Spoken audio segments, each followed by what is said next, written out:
Thank you for taking the time to watch this webinar. My name is Emma Mamo and I am Head of Workplace Wellbeing at Mind, the mental health charity.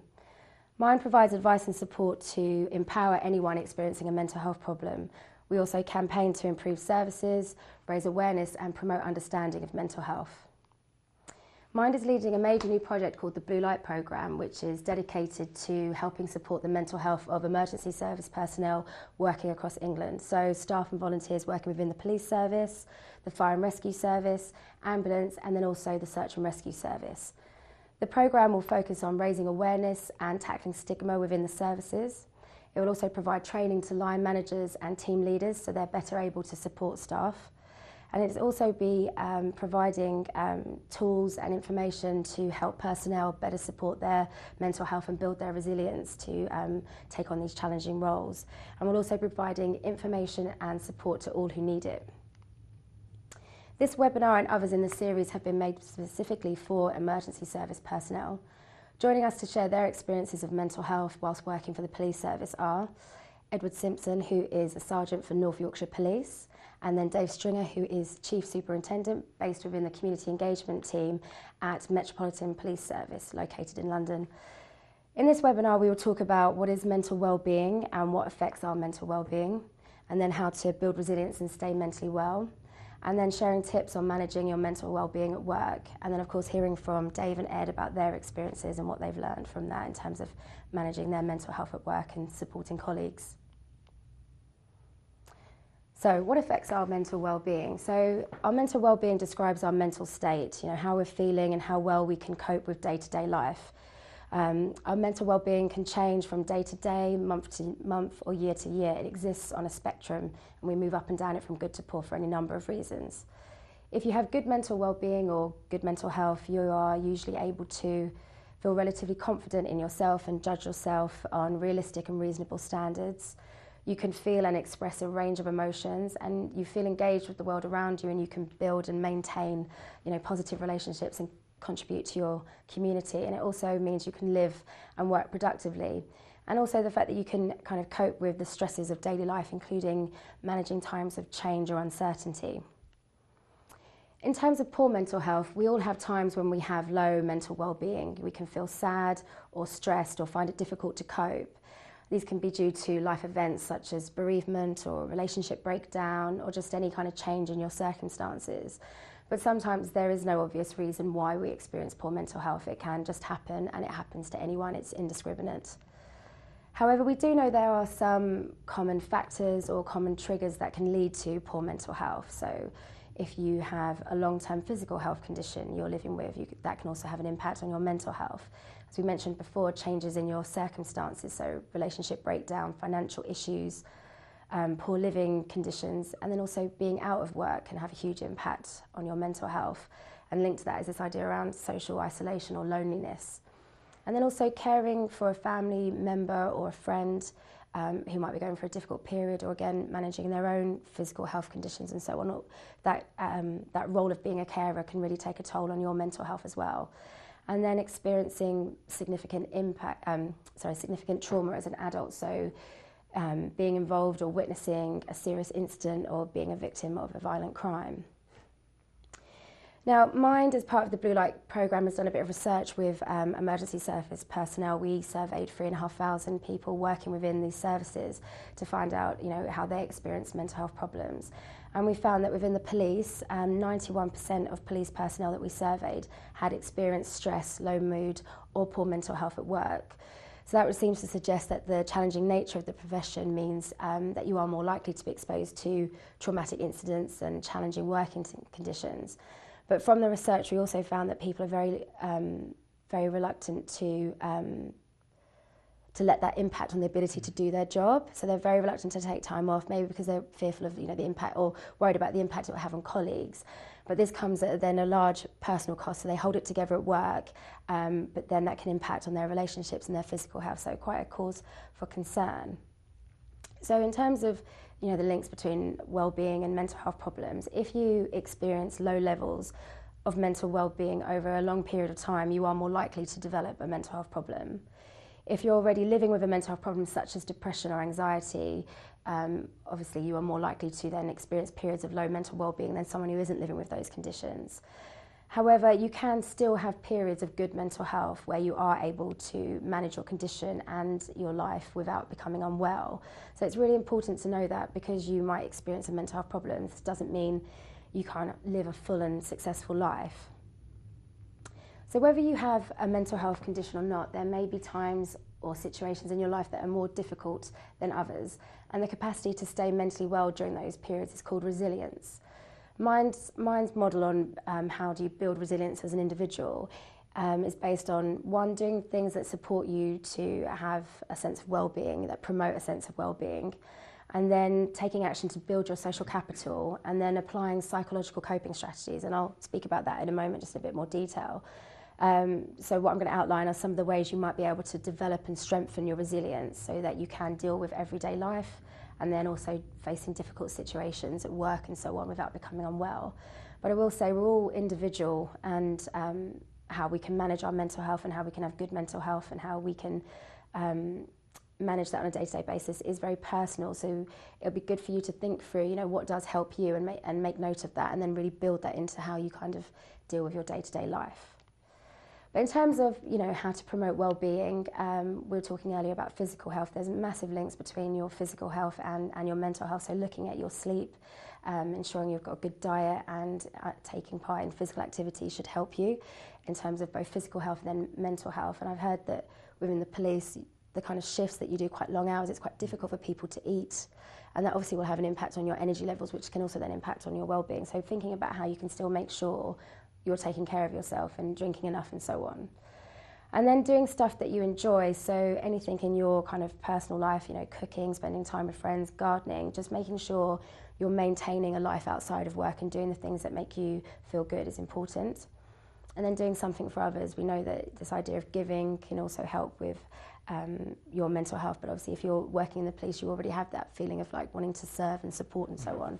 But also thinking about if there's other voluntary things you can do to help you in your personal time. And then I think, as I was saying before, it's really important to have downtime after your shifts and so on, so you really do de-stress and you can kind of leave work at work. And I think it's also important around well-being is being kind to yourself. I think that, if you're grappling with a problem, we can all be our worst own self-critic, but you would never speak to a friend going through that in the same way. You'd be nothing but supportive. So I think if you are reflecting on things, being kind to yourself can help you with that sense of well-being. And then in terms of building social capital, what we mean by this is just having support networks in your life that you can draw on.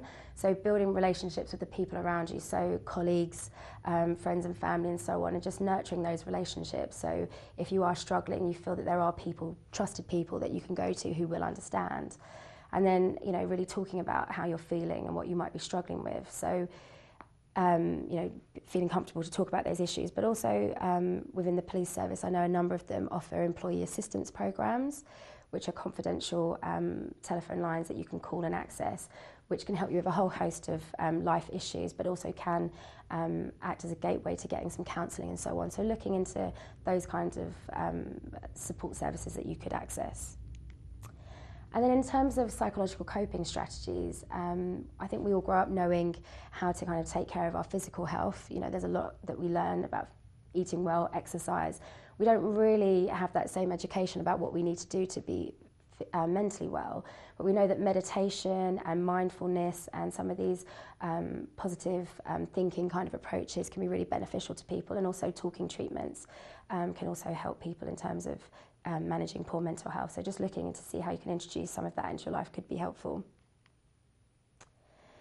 So in terms of how do you manage your mental health at work while working within the police service, the fact that you are in quite a high pressurised job, the fact that you are in quite high risk roles, it's really important that you do think about how to manage your mental health at work.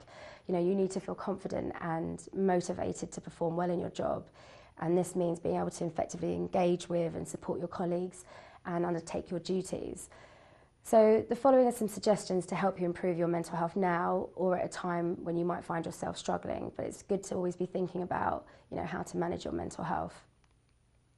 So as we were talking before, developing and maintaining good relationships with your colleagues, you can build up a network of support to draw on is useful.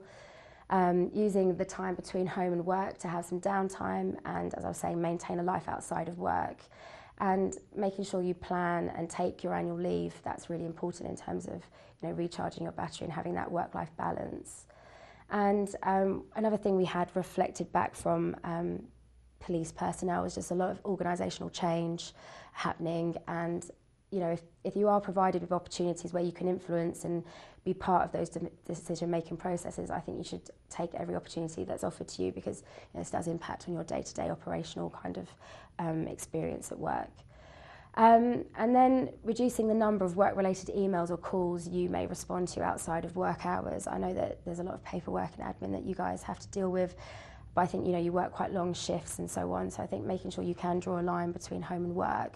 I know it's tempting, you kind of think, oh, if I just deal with that email now, I don't have to deal with it tomorrow, or I'm in the thick of it, I can get on the front foot, but it just means you're never really switching off from work. But we can have a chat about how possible you think that is, or if some of these are a bit more challenging to introduce in different operating environments. And then if you are potentially struggling with some work issues, finding a way to voice your frustrations at work may be helpful, but trying to do that in a constructive way and through the proper channels and so on. And then we also had people reflecting back around reorganising your workload and making sure you're not letting things build up so it becomes like a monumental task in terms of going back over things. So it's just trying to think through what can be a stressor for you. And then also asking for help. If you feel like work is spiralling out of control, take the opportunity to discuss it with your manager or your supervisor. And if you can't resolve the problem, or if it is linked to kind of unrealistic, expectations, heavy workloads, talking to colleagues in HR or other relevant members, trade union and so on, so they can help you advocate around those issues. And then I just wanted to talk a moment around if you are experiencing a tough time. I think, at that point, don't put too much pressure on yourself to try and carry on as normal. We all experience tough times when we just, our resilience is depleted for any number of reasons. So it's just thinking through, well, what do I need to do? So, you may need to take some time out. That might just be like going for a walk during your lunch hour, but just so you kind of get a moment of perspective. And then saying no to any requests being made of you if you do feel that you really can't kind of meet them. And then, as I was talking before, trying to make sure you get enough sleep and you rest when you can, and be mindful of eating healthily, especially during prolonged shifts. And then learn to accept that you don't have to be perfect and in control at all times. This does happen to everyone. But if you get to that point where you are feeling overwhelmed, I will say that taking action, however small, will help you. You may be able to do some of the things I'm about to suggest, you can just do them of your own accord, but others you might need to negotiate with colleagues or your supervisor and manager. But I think trying to take control by being proactive will really help you. So thinking about what you need at that point. So talking to someone you trust at work or outside about what's having an impact for you or what's making you feel stressed. And speaking up if you need help. As I was saying before, be assertive, say no if you can't take on extra demands. And then also, if you are starting to feel overwhelmed, taking a deep breath, trying to get away from the situation for a few minutes. As I was saying before, exercise and daylight are good for your mental health as well as your physical health. And then making sure you're drinking enough during the day and so on. And then a great antidote to stress is obviously relaxation techniques. So on the Mind website, we have a guide about how to manage stress, which explains a few techniques you can use within the workplace to help you kind of build in a bit of relaxation time. And I will say that there is a range of support available for anyone wanting to talk to someone about their mental well-being or about any concerns that you may have, whether that's about work issues, relationships, health, money or other issues. So obviously speaking to someone in your workplace first and foremost will be helpful, but only if they are really aware of and informed about mental health and its interaction with work, and then how they can maybe offer support measures or workplace adjustments to help you. So a large part of what the Blue Light programme is trying to achieve is ensuring that police services, promote a more open culture around mental health and create that kind of positive dialogue so people feel able to seek support earlier. So you and your colleagues can get the right support at the right time. But then outside of work, there are also many sources of support available which personnel may find helpful, such as speaking to your GP or calling the Mind Blue Light info line, which can give you a whole host of information about mental health conditions, but then also what support's available in your local area. And details of all of this will be given at the end of this webinar. Taking part in our webinar and here to share their experiences of working in the police service are Ed Simpson and Dave Stringer. Firstly, we're going to hear from Ed about his experience of working in the service and his experience of mental health. So over to you, Ed. Hi. Yeah, I'm here today to talk about my own experience of suffering a mental health problem whilst being a police officer. I've been a police officer for 15 years now. Prior to that, I was a special for 5 years. So Okay. wearing a uniform, it's been about 20 years now for me. Absolutely loved the job. It was fantastic, all I ever wanted to do. But in around 2008, I'd got about 8 years experience as a PC. And I've been doing family liaison officer work, so dealing with families who'd suffered bereavements through murder or manslaughter or maybe a road traffic collision. And I really enjoyed it. I really enjoyed that interaction with people and trying to help people through what is like a really disastrous time for them. You know, the whole world's ended. But it was around 2008, and I dealt with a job which was fairly straightforward. I'd dealt with it before, and it was taking a family who'd lost their son in a car accident. He'd been killed in a car accident, and I thought nothing of it. I've done this before. It's not a pleasant thing to do, but No. hey, done it before. And I took them in there, and the mother saw her son, and she screamed. And that was the start of my mental health problems from there. I don't know why. All I can put it down to is at that time I was maybe a little bit more vulnerable because I'd become a father myself about 6 months earlier. Right. So maybe I wasn't as resilient as I always was. And you identified with that feeling of yeah. grief. And identified, and what happens if that were my daughter? You know, and I felt that pain. And that shield you have as a cop, that you're there to protect yourself when you're dealing with all these really bad things, it just completely disintegrated.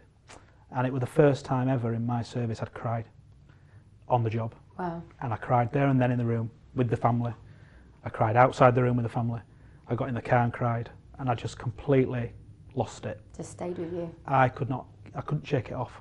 But I put it down to, and I thought to myself, no, it's just that I'm now a dad and a cop, whereas before I was just a cop. And now I'm a father and a cop. Right. So I need to learn how to be a dad and a cop. But sadly, it had left a seed inside me that grew and grew and grew, and I didn't realise. So over the years, I found that maybe looking back now, my resilience didn't recover, and I was dealing with jobs that before were very straightforward, but now I was finding them really upsetting. Sudden deaths, anything at all that had any kind of emotion was really kind of it was unusually just really impactful on me, and I tried to ignore it and tried to just keep going through. But 4 years later, I found myself, I'd become promoted, and I was working in a custody area in York, and dealing with people, as many people will know, dealing with people who come in with mental health problems and suffering mental health distress, and dealing with people who are suffering all kinds of personal problems in life. And I found that was really the grind. It ground me down. That really did amplify my mental health problems. I've got to say that all through this, I had no idea there was anything wrong with me. So I'm not sat there going, oh, yeah, I must go get some help. I just thought I was completely normal. What I was feeling was normal, but I was not very good at dealing with it. Right. But I find that is what it's having a mental health problem can be very distorting. Right. And it can make you believe something that isn't happening so it make you believe that what's happening is normal, and so you don't think anything of it, but you still struggle with it. Okay.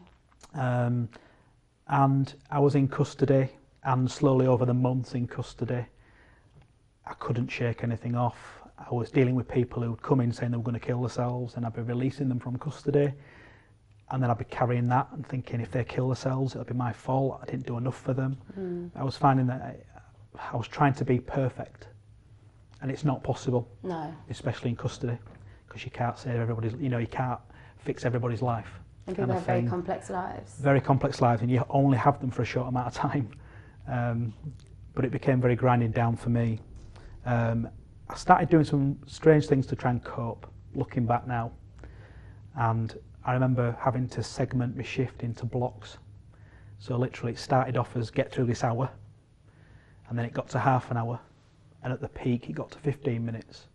And working a 12-hour shift, that's 48 blocks. Just trying to get through each bit. Trying to get through. I remember looking at the clock on the wall. I can still see the clock on the custody wall now, and watching that clock, and that was my life. That was the 15-minute block. and I'd go home after a shift and undoubtedly self-medicate with drink to survive, and then I'd go back and do it again. And it was just, looking back now, it was just a descent, a rather fast descent. Yeah. But I just wanted to keep going. I thought I have to be strong. I can't leave my colleagues to look after all this. You know, I need to be the person that does all this. No one else can do it. And so I put far too much pressure on myself. And one day, it was the 16th of June, which is tomorrow actually, so 3 years tomorrow when it happened. I went into work as normal. It was a Saturday morning. The custody area was absolutely packed, full to the brim, and I could not engage with what was going on. I could not, no matter how hard I tried, I couldn't remember how to log on the computer. I didn't feel connected with anything, and suddenly I just felt like, I think I described it as a boiling kettle. If you imagine I've been boiling away like a boiling kettle for 7 months. This is how long it had taken, 7 months, every day, and just not living a life, having no relationship with my family, my children, anything like that, just totally engulfed in this slow breakdown. And then suddenly I went from feeling everything to feeling nothing. And it was actually a relief. But I see it as my body had said, enough's enough. And it just blew the fuse. And I felt nothing. And it was a great feeling because it was a respite from what had happened and what I'd been going through for such a long time. But it's not a great thing either, because suddenly I didn't care about anything. I'd gone from a very caring person to someone who now didn't care about anything, and that includes my kids and my wife and my family and myself. And that was a difficult thing to deal with, but it had to happen. I'd gone to that point where I'd not felt I could go anywhere to get help, and I just kept going until the fuse blew. And for the first time in my career, then I went off sick, which again was another big thing for me because I'd never had a day off sick, and suddenly I'm off. And I suppose from that point it was even a further decline really, because then I'd lost what I loved doing and I didn't have that anymore. So you start to feel worthless and you start to feel like you're not worth anything. And the longer you're off, that worse that gets. And how did your force kind of engage with you or keep you engaged while you were off sick, or what happened there? I had many colleagues in the force who kept in touch with me. Right, so just and would come and see me. That's yeah, good. Would come and see me, check in with me. It was very difficult for them, obviously very difficult, because I was someone who was very happy, smiley, help anybody, and suddenly I'm not the same person. I'd lost something, lost that. Someone described it as I'd lost the spark. I'd lost that little twinkle in my eye because I'm very, happy. I'd lost it, and they could see I'd lost it, and that's how it felt. So it took a long time for me to recover. I was off for an entire year. Oh. And when I came back to work, I thought I'd be the only person in the police service who'd ever been off with depression, because that's what I was off with, post-traumatic stress and depression. And I thought I would be the only person, and I was so wrong. I went back to work. I had two choices. When people say, "Where have you been?" do I say, "Well, I had an injury and I've just been recovering, now I'm back"? Or do I be honest? And I decided that the best thing to be was honest. But I'd lost everything. I had nothing to lose. So I was in a position where I thought, actually, I'll just be honest. And it's the best thing I ever did, because I've not spoken to one person at work, told them what's happened, and they haven't had a reaction of either saying, well, yes, I've had depression too, or yes, I'm on tablets for depression too, or my wife's got depression, my husband's got depression, I've got a brother who's got depression. Yep. It's just everybody seems to know someone who's had a struggle with mental. Once you say, then opens it up for other people to talk about it. Yeah, absolutely. And it was kind of comforting to know that I wasn't the only person to go through it. And then I started realising that actually it shouldn't be a shock to find that people within the police service are going to suffer from mental health problems. We're not robots. No. We're human beings, and we have our plus sides and our negative sides, and we all deal with things differently. And in life, your life can throw different things at you. Like for me, probably having a child brought my resilience down. And then I went to a job that was particularly harrowing. And it just threw me out of orbit a little bit, spun me a little bit, and I wasn't able to recover. And sadly, it got to the bit where I went off the end of the cliff kind of thing, and I've had to crawl back up. But I saw it as a massive opportunity when I came back, when I started speaking to people and seeing how it's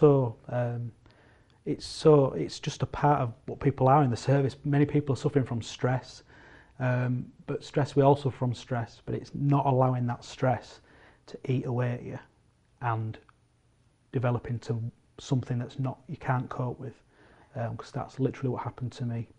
It just went beyond stress and it became kind of a spiral, you know, one thing led to another, led to another, led to another. Well, that's the thing, mental health does exist on a spectrum, and you know, Yeah. you can have pressure at work and then unending pressure becomes that feeling of stress, Yeah. and then stress, if that's not dealt with, can become anxiety or depression, and you move along it. Absolutely, You know. yeah. And so now, I mean, one of the big things I do now, I'm very open about it at work, and many people know at work what's happened to me, and I feel the change is happening within the service. I feel the time's right and the appetite's there, and people are more open about it and willing to talk about it. There's a long way to go yet, but at the moment I give talks to the new recruits who come through, and I'll just sit them down at the end of a day when they're all about to go home, and I'll just talk to them for 15 minutes. Doesn't take much. I'll talk to them 15 minutes and say, look, I'm here, I've been a cop 15 years, I'm a sergeant now, but I've had depression since 2012. And it's quite interesting to see the reactions on their faces. You see them nodding, you see them sitting back a little bit, but by the end of that 15 minutes, I think hopefully they've taken it on board that, remember, you might have a baton and cuffs and body armour, but you're not invincible, physically or mentally, and you just need to be kind to yourself and realise you're doing a difficult job, and make sure you talk to each other, look out for each other as well. Because you might see someone struggling a little bit, go ask them if they're all right. Yeah. That's how I first came out about what happened. And my supervisor said that on that 16th of June, because I looked completely vacant, and she said to me, "Are you all right? You look terrible." And I just said, "I'm not." And that was the start, really, of the recovery for me. And what was her response when you said, "No, I'm not"?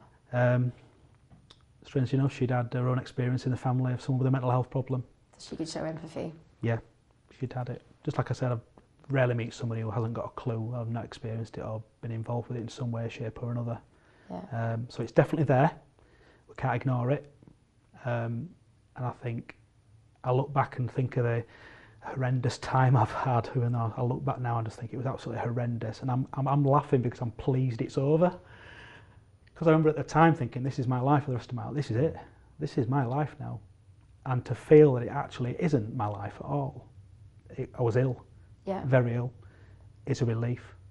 And I look back and I always think to myself, thank God for that, you know. But I'd hate for anyone to go through it. And there is things you can do just to prevent that from hopefully happening to you just by talking. So I'm hoping to get a dialogue going between people at work. And just, because sometimes all you need to do is to talk about what you've experienced and just process it. And hopefully, you know, it won't have such a damaging effect on you. Yeah. Because keeping it to yourself is the worst thing you can do, really. Well, I wanted to ask you a quick question about, you know, debriefs and so on. So I think then when there are major incidents or critical incidents, there's a lot of wraparound support to help people manage that. So like, you know, bombings and so on. Yeah. But I think there is also the fact that there can just be very situations that are just triggering for you personally, but it would be helpful to kind of debrief with someone about you know, what happened, why it had an impact on you, or what stayed with you is whether or not you dealt with it appropriately, so you can then talk about that, reflect on what you could have done differently, and then just put it to bed, so to speak, and move on. So do you feel like there's a culture of that happens? Because that's kind of a hard hat. You know, building sites have their hard hats to help them, you know, safeguard against physical injury. But if you're in a high-risk role, dealing with people, dealing with complex situations, what do you think about a culture of debriefs to help you kind of manage the impact of that? I think it depends how you define a high-risk role. Okay. Yeah. So I would say that for any role I can think of in the police service can be really stressful and can carry risk. And I think we're much... Well, I've been in the job now 22 years, and it's just incredibly different in a really positive, good way. And you will be asked routinely, in my experience, if something really significant has happened, are you okay? Do you need extra support? So for an incident, for a one-off event, I think we're actually really good now. Yeah. My experience is not many people take that up, even though you offer it to them. Okay. Because actually there's that team spirit, and everyone's been through it together. They'll talk about it quite naturally, and generally people will pick up, I think, on it's... People rally round. Yes, it's that longer term, that sort of drip, drip, drip of The daily where the grind. family, as Ed's described, where your changes in your change in life circumstances interacts with the drip, drip, drip of all the things we do in the service and all the pressures and all the stresses. And I think we are getting there, and there is help and support there, but it's just having that routine.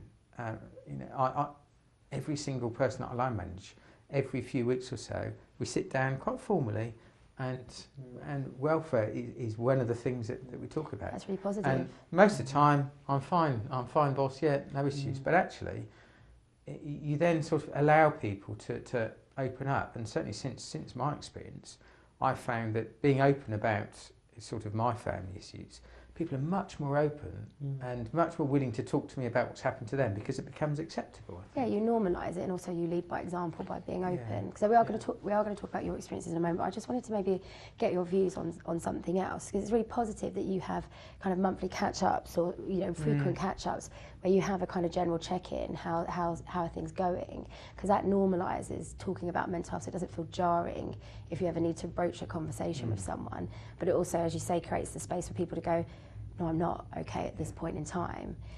But I just wanted your views on a tool that Mind has adapted for use within the workplace. So if someone's living with a mental health problem, they would develop with their health professional a kind of action plan about how to support themselves to have good mental health, and then it would identify triggers that might cause them to experience poor mental health again. And then some early warning signs that they're struggling, and then steps for them to take and steps for the health professional. And that framework, I think, is really useful, and we've kind of produced a resource and guide to how you can develop this with your line manager. So it's a very individual plan for you about how, what does this look like for me? What do I need to do to have good mental health at work? What might be a trigger for me? And that's when you could get into those things that are actually attending a call out that involves a young child because I'm a new dad, or something, just things that might resonate with you because of your personal situation and experiences would kind of capture that. So then it's kind of saying, well, this is a major incident for me, even if it wouldn't be to anyone else, but it is for me. So what do you think? Could that be something possible, or? Yeah. I mean, I suppose the way I would look at it is, we know the job is stressful. Yes. We know, and custody sergeant is incredibly stressful. We know that. Actually, I think it's something that, in the same way that we always ask people about career progression, about how we can develop them, I think an action plan, I'm not sure is that helpful, because I think it suggests to me actually there's something wrong you need to put right. Whether you call it sort of personal resilience or something, because actually we're all going to experience stress. It's part of the job. I think it's for you guys to think what would embed well. How we routinely build resilience, because at some stage something is going to happen to us, to all of us, when we're going to need extra support. Yeah, no, absolutely. That's really interesting. I mean, I will say that the guide that we've produced around that is available on our website, so people can have a look at that. I know Kent Police have rolled something out similar, so again, we're hoping to share best practice across services. But I just wanted to say thanks, Ed, so much for sharing what you went through and what you've learned from it. That's really, I just think that for this, the Blue Light programme, it's so important to have people live, with lived experience of a mental health problem working within the service to kind of share what they've learned and how they've come through the other side. So thank you for that.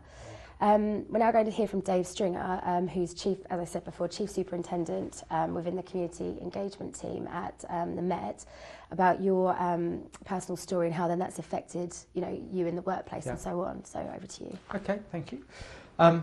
My story is different from Ed's in that sort of my story revolves around supporting my daughter. Okay.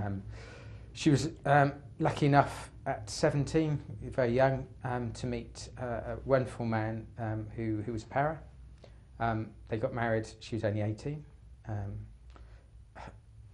They decided that they would try for a child, which at that stage we were thinking, well, he's just about to be posted to Afghanistan. Is that really such a really, a good move?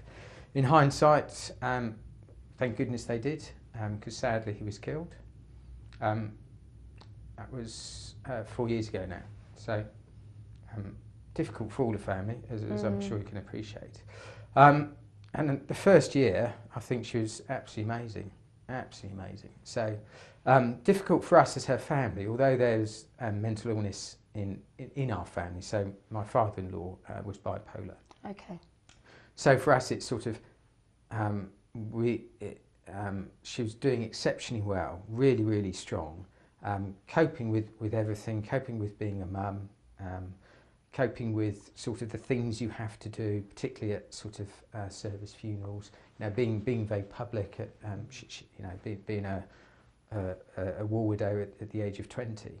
So having to deal with one of the worst things that life has to throw at you at such a young age.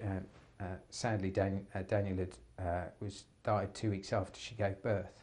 So difficult enough anyway, difficult enough to have a baby, difficult enough to have a bereavement, and then all for that to be wrapped up together all in one thing, really, really challenging. But so first year, I think she coped amazingly well, and it's difficult as a family to sort of say, well, actually, none of us have been bereaved at that age. None of us have that personal experience. Well, what can you expect, and what's above that you need to be really, really concerned about? So we're concerned, but I suppose it was probably took about a year, I suppose, for us to think, well, actually, there is probably something underlying that, and it probably wasn't necessarily the sort of, you know, the being really down, which is what you'd really expect for somebody in that stage of her life, but probably the sort of the more manic episodes, and it was that, I suppose, that we were able to identify because of our experience of her granddad, that actually we thought, right, she needs more help and support. Over that time, I have to say, from a blue light service, looking at how the army do the sort of equivalent of what Ed was doing around sort of family liaison. The army are absolutely fantastic, brilliant, and I think we've got a lot to learn from them. Not just in terms of how well they deal with things, but how long they deal with families. So, you know, for them, it's the regiment's a really long, you know, it's got a really long history, and so for them, dealing with Emily and dealing with Logan will be, you know, will be one of their responsibilities for, you know, throughout their lives. Throughout their lives, which is really, really good. And sort of, I suppose, the next couple of years were really, really difficult. Supporting Emily, trying to look after her as best we could. At the same time, I was a barrack commander at the time, really difficult, challenging day job. And in some ways, it made things easier, because in terms of how you manage stress and how you manage pressure, to a degree, I've got all this personal stuff that's really difficult and challenging, that I have no control over, really. And then I come into work and it's pretty regimented and everything happens and I know exactly what's going on, and although it can be demanding and stressful and what have you, pretty much I can control my destiny there. And there isn't the same emotional attachment that You just go in and get the job done. Exactly. So to a degree, that was really helpful. And I have to say, people at work, absolutely fantastic. You know, so for example, you know, friends around me, they did some charity events for Logan. Not to having, you know, he's got 2 sets of grandparents, so he doesn't want for anything. But it's just the thought and just them showing that they were there for us. So absolutely fantastic. And I suppose, you know, from a really, really negative, challenging thing, it gave me an awful lot more insight into what it actually is like to live with a mental health condition, and to recognise that in other people, really. And you know, since that time, I think people open up to me a lot more, because, like Ed, I don't hide what's happened to me, what's happened to the family. Lots of people know it, and in some ways, actually, you're somebody that people can go to, or people that you know, that people can feel able that they can talk to you about really difficult things that perhaps they might struggle to, but they know that even if you haven't been through exactly that thing, you've got some idea, and that you're happy to talk openly about your situation, and I think that's been really, really helpful. I think you can actually recognise in others, right, I know what you're like normally, for want of a better word, and I can see you're not the same, but it's perhaps having that confidence to sit somebody down and say, you're not the same, we need to have a conversation, because I think the temptation is, that's why I was quite interested to hear what your line manager actually said, Ed, and I wonder if perhaps she'd have said to you, are you okay? You'd have said, yeah, fine. But she didn't, did she? Are you okay? You don't look. And that then, I think, that opens it up a bit more. Opens it up a bit more and allows you to have to sort of start having that sort of proper conversation. But again, listening to how Ed's used his experience, that's facing to sort of, it has been really difficult for us as a family and for my daughter particularly. But she sort of moved on in her life. Obviously, things will never be the same, but she's been exceptionally lucky, and she's got a new partner and she's got a new baby. And from I think where she was 3 years ago, where there was no happy ending, not that's the wrong words, but no way that she could see any kind of future. She can now see a future, and perhaps it's not the future she would have ever thought about 5 years ago. But at least she's got a future now, and I think that's such a powerful thing for people. No, absolutely. I think it's always difficult when you go through dark times. You think that it's not going to get better, and then obviously for you as well, you never thought that you would go back to feeling how you were before. But there is that idea of just saying to people, you can go through a difficult side and come out the other side. Absolutely. It's just about making sure you get the kind of timely support when it's needed, and that continues as long as you might need it, or you learn tools and techniques to help you manage. And also I think that very strong sense of limits as well that Ed was talking about. So, she now knows where her limits are. I've got much better idea where her limits are, but also where mine are, and how I can help myself support her well. And that's partly about me looking after myself as well.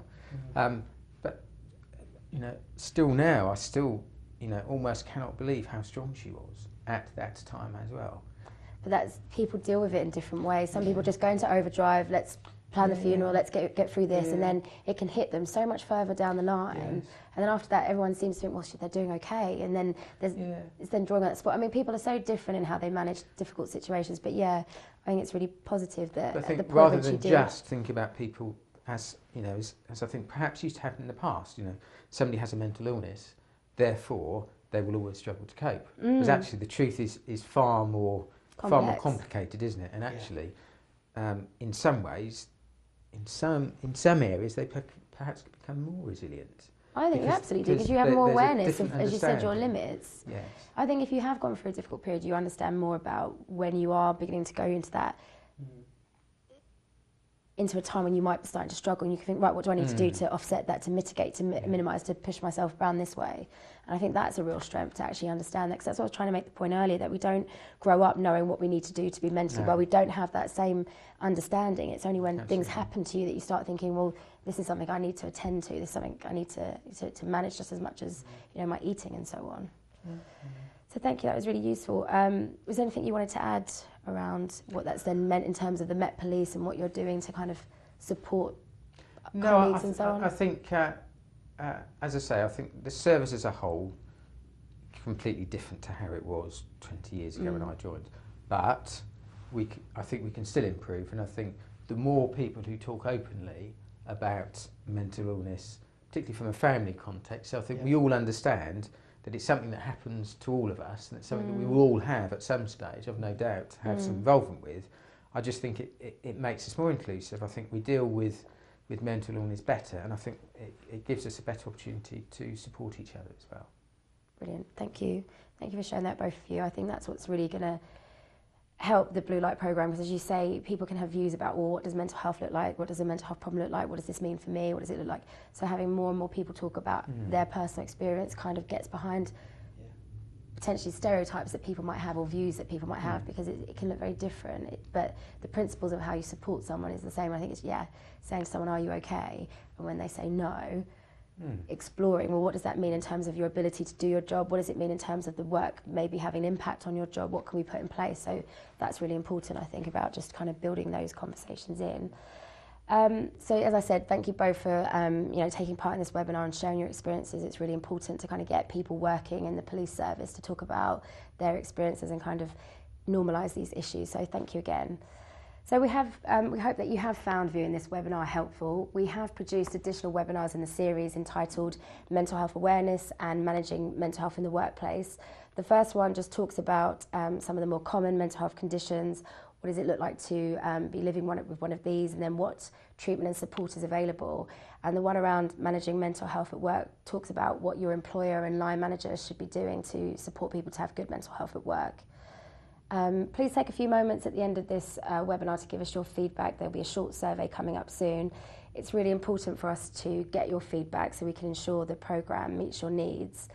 And we've also created a whole host of resources and information booklets that cover these topics in more detail for blue light personnel. These are available to you and your colleagues, so please share the guidance as it may be of help to someone. At the end of the webinar, there'll be details of all these different information, resources and support available, so please take the time to look at that. We are determined to reach as many emergency services personnel as possible, so please do make your colleagues aware of the Blue Light programme as a whole, but then also the services and support available within it, and then of course making them aware of these webinars. So thanks again, Ed and Dave, and thanks for watching.